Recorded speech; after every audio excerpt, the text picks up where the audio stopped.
the United States and the Soviet Union on a sheet of ice in Lake Placid, New York. Muller trying to turn. There's the left foot. What a cracking shot. Johnny Muller. If you see a 9-9, Olga Korbut's won a gold medal. There it is. 5 seconds left in the game. Do you believe in miracles? Yes! Unbelievable. You're listening to a podcast from Key Moments in Cold War Sports History, an online archive series showcasing the work of expert historians. I'm Vince Hunt and I'll be hosting the series, asking each guest to choose an important document or artefact they think is of great significance in the Cold War sports arena. Was a 1980s women's tennis competition the catalyst for the Velvet Revolution in Czechoslovakia? Is sport, or perhaps a sporting personality, capable of political change? The answer, as far as my next guest is concerned, is yes. The event in question is the 1986 Federation Cup in Prague, and the sporting personality is Martina Navratilova, a Czech-born tennis player who, having defected to the US, returns to her home country for the first time, but playing for the US team. The impact she made was seismic and profound. Jane Brown Grimes is a US tennis administrator at the highest level, and now an historian of the Cold War. Jane, tell me about this event. You were there, weren't you? I was there. I was, at the time, managing director of women's professional tennis, and that allowed me to go to the event in Prague in July of 1986. And of all my many, many years in tennis, this event was by far the most moving, exciting, important, and everyone knew that this was a very, very special time. It was remarkable to see Martina land at the airport in Prague and get overwhelmed by the press, and then eventually to walk onto center court and the crowd cheering her. She, of course, had no idea what the reception was going to be and was very nervous. She'd left and defected and had been a non-person in the country for all those years, and so she really wasn't sure what the reception was going to be. And one of the things that I love about your piece is not only is it hugely moving, it's almost a collection of quotes from the people who were there. And when I looked up your sources on this paper that you presented at the conference in New York, at the top, M. Navratilova. Yes, she's been very generous and very helpful. I mean, I've known her for years, so it wasn't a difficult thing. And I went down and spent a day with her in Miami, and she couldn't have been more forthcoming. And as I wrote the paper, I have her private phone, and I would call her, and I'd say, "Where are you, Martina?" And she'd be somewhere in the world, but she'd give me a quick answer to whatever the research question was. So she has been tremendous. And I guess one of my feelings is that because tennis is not a mega sport, it's not the Olympics, it's not football, it's not ice hockey, which are some of the big Cold War sports. It's been a little overlooked in terms of the research of this conference, Sport During the Cold War. And yet, I think this event that she was such a major player in was really a big story in the Cold War, and should be given its due. And so that's really what I'm trying to do here. So tell me first about Navratilova as a young girl, because that sets the whole scene, doesn't it? Yes, it does. I mean, she grew up in a small town just on the outskirts of Prague. And, from the start, she was a great athlete. She was better than the boys in her neighborhood at football and ice hockey. But by the time she was 10, she was totally committed to tennis. And one of the problems of playing tennis in Czechoslovakia is that they have long, cold winters. And during the Cold War, there really were almost no indoor facilities. And her stepfather, who she grew up with, took her for an audition. And she hit a couple of balls, and the coach said, "She can be part of my program." So she was able to be coached indoors once a week in Prague, which really let her get better at her game. And the coach was a good guy, George Parma, and he kept telling her, "Look, you're going to be good, but you really have to work hard because tennis is going to be the way you're going to be allowed to travel. You're not going to be able to go west unless you really get to the top of the sport." And she really heard that and took it all the way. And by the time she was 15 and 16, she'd been all over the Eastern Bloc, hadn't she? Well, all over the Eastern Bloc, and then at 16, she was unseated and had a bad cold, and she was playing in the Czech Nationals, the other best women, and she won it. And that meant she really was the best in the country, which meant that she would be allowed to go west at that point, which was always the goal, was to go west and to start to be able to play at Wimbledon and the French Open and even in the United States. So, yeah, by 16, she was a force. But at this point, she's one of the undisputed stars of Czech tennis. But it's around this time that she makes the decision to defect. And how much of a big deal was this in terms of a political defection? Was the Czech regime a hardline regime? The Czech regime was a hardline regime, and they were very, very wedded to Moscow, particularly in the 1970s, which is when she walked out. Less so maybe in the 80s, but in the 70s, absolutely. And of course, their way of dealing with it was to go silent. They pretended that it was nothing at all. It's been very hard for me to find any reaction internally. In the U.S., it was sort of business as usual. Okay, she's from a communist country. She wants asylum here. We'll give it to her. You know, it was sort of business as usual. Was the way they did it. I have to say, she did it in New York during the U.S. Open in September of 1975. And the tennis press was all over it. I mean, she was surprised at what a big news it was for tennis, and she finally had to call a press conference because people were coming at her. And she did at Forest Hills, which was the club where the U.S. Open was being played. And there must have been well over 100, maybe more, reporters who were there asking her questions. And she insisted that the only reason she left was for the sport, that it was not political, had nothing to do with her feelings about the system, but it was also that she could have a chance to play her sport freely. But the response back in Czechoslovakia, as it was then, was that she became a non-person. She did become a non-person. And, for example, in the little club where she grew up and used to play, the posters of her were taken down. And over the years, as she began to win her incredible 9 Wimbledon singles titles, it wasn't reported. There was nothing in the newspapers.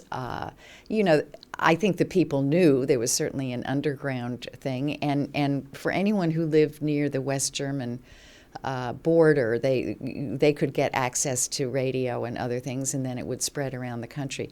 But really, you weren't allowed to mention her name, and she was a non-person.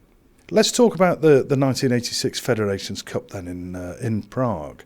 This is an amazing moment in time, though, because just looking at the US team and looking at the Czech team, I mean, there's some legends of tennis there. And then if you throw in Navratilova going back to her home country. There was just a tremendous amount of human interest. I mean, the fact that she was going back meant that the international press were going to be all over this.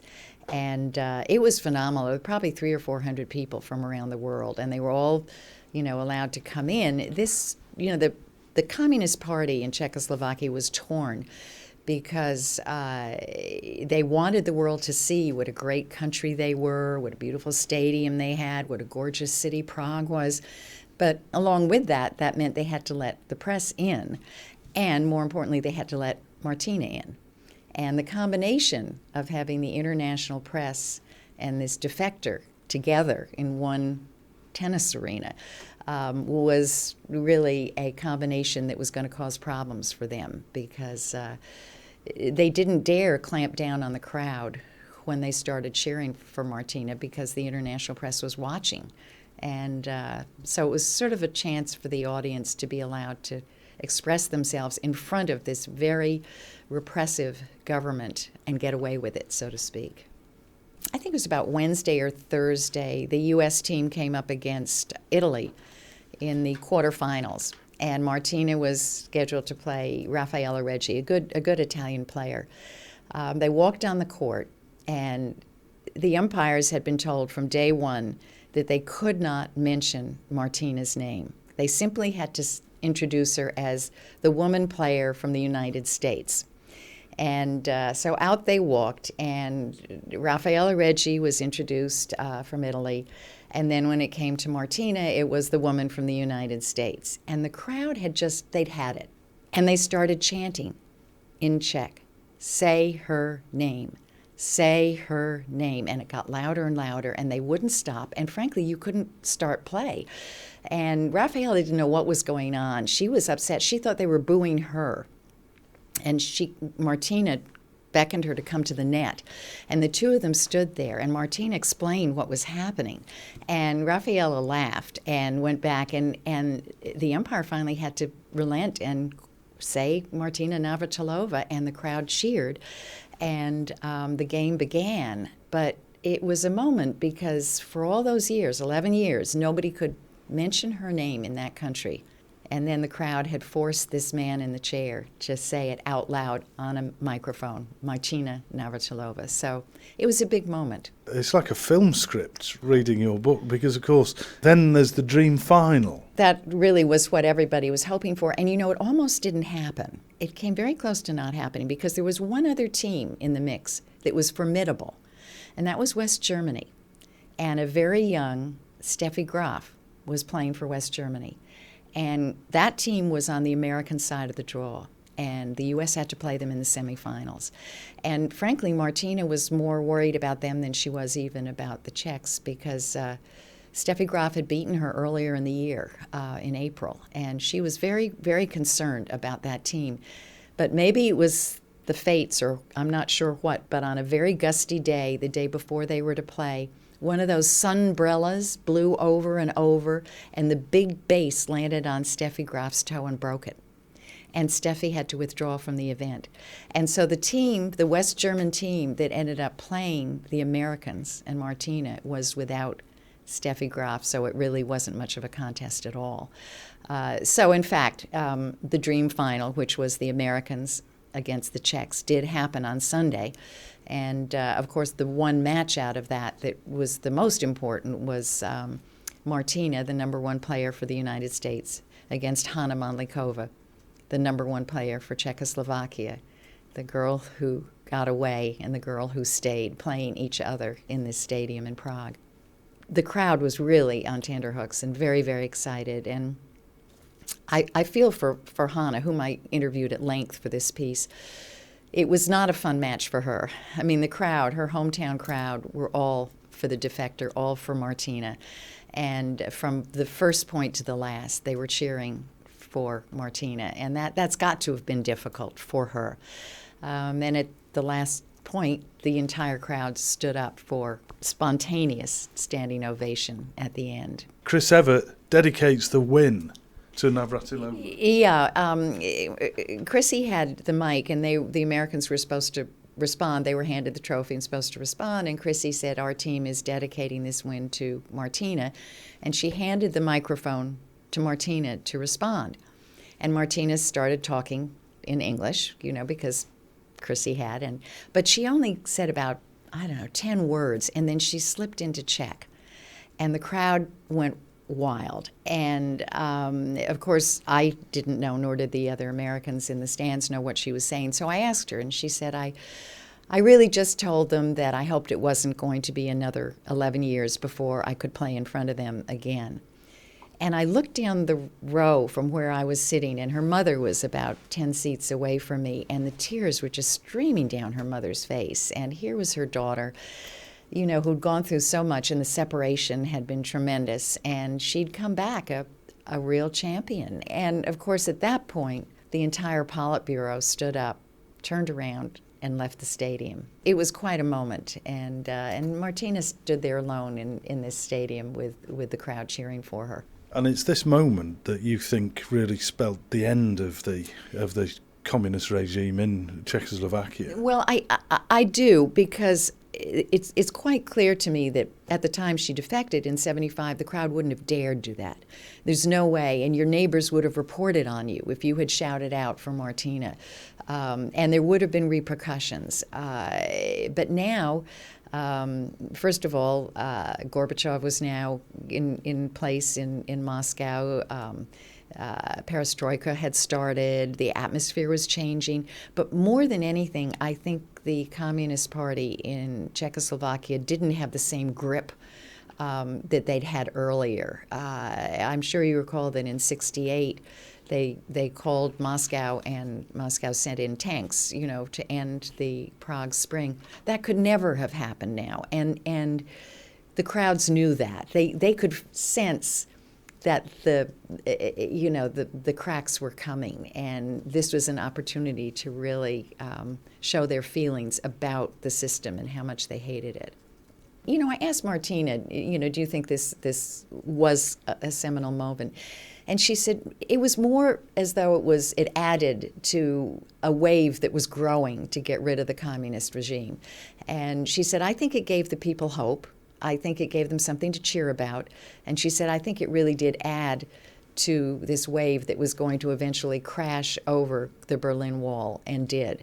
So she said, looking back, I think it made a difference.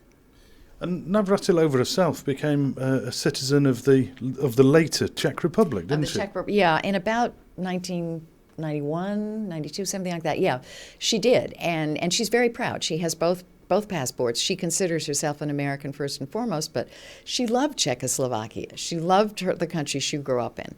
And she's proud of having both. And at first, the U.S. press kind of gave her a hard time and said, you're turning your back on the country that took you in. And she said, absolutely not. I'm as strong an American as ever. And she said, I don't know why you all accepted the fact that Madeleine Albright was born in Czechoslovakia, became an American, and then went back and got a Czech Republic. She has both, and nobody made any fuss about her, so why are you giving me a hard time? But the long and short of it is that she has both, and she goes back and forth quite a bit. Her sister lives there, is married, and has a daughter, and she goes and visits them on a regular basis, and she's now recognized worldwide, not only for her tremendous tennis accomplishments, which I think are hard to match, but also for the contribution that she made at this time in helping her fellow Czechs to overthrow the communist regime that had been in place for so long. You've been listening to a podcast from the series Key Moments in Cold War Sports History, a project bringing together experts from around the world and hosted here on the Wilson Centre's online digital archive at digitalarchive.org. These podcasts are part of the project The Global History of Sport in the Cold War, which is sponsored by the National Endowment of the Humanities, directed by Professor Bob Edelman of UC San Diego, Professor Chris Young from the University of Cambridge, and Dr. Christian Ostermann of the Woodrow Wilson Centre, and run in collaboration with the German Historical Institute Moscow, the Jordan Centre for Advanced Russian Studies at New York University, and Pembroke College, University of Cambridge. The presenter is Vince Hunt, and the series is produced by Vince Hunt and Laura Deal.